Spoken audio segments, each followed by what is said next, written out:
It's not that you gave your word, it's to whom or what you give it to. In an homage to Ernest Borgnine's character, Dutch Engstrom, it's a statement of what the quality of loyalty that is valid. There's something more nuanced than choosing the railroad or a more sacred icon or idol as a religion and its God.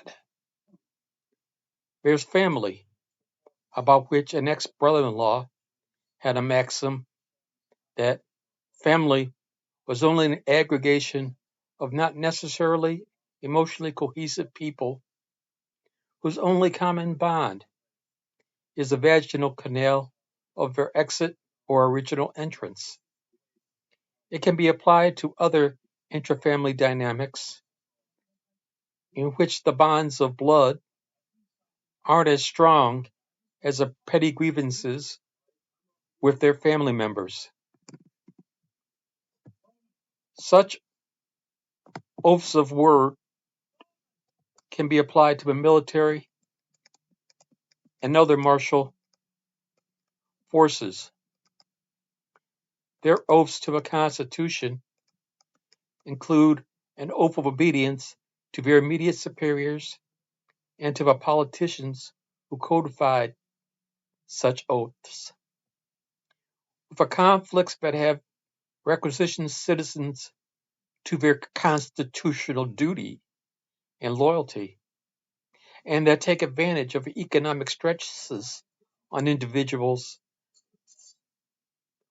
whom are obliged in a quasi-extortion of enlistment as a package deal with the oath of loyalty to the Constitution, there comes the defaulting of one's moral and ethical say to those who have an amoral difference, to those bound by law to that oath.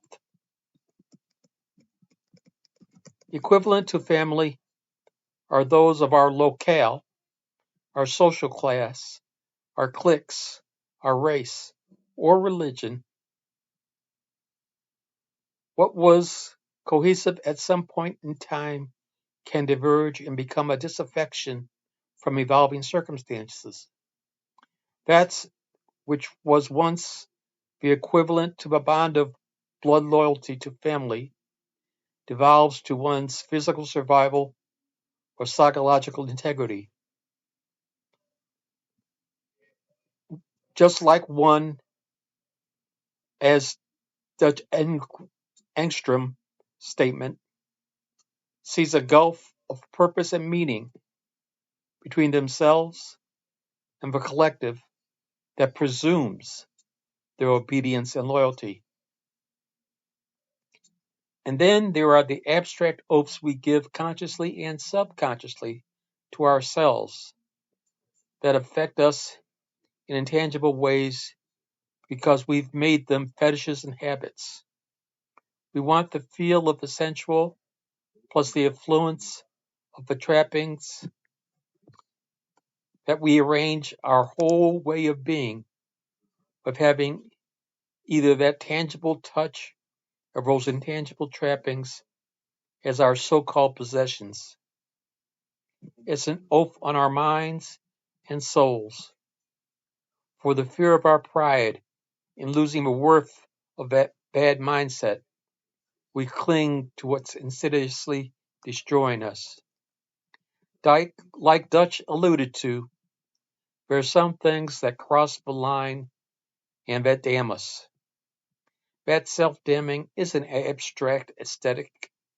It's something that will leave its traces on others and with others because we knew we sold out.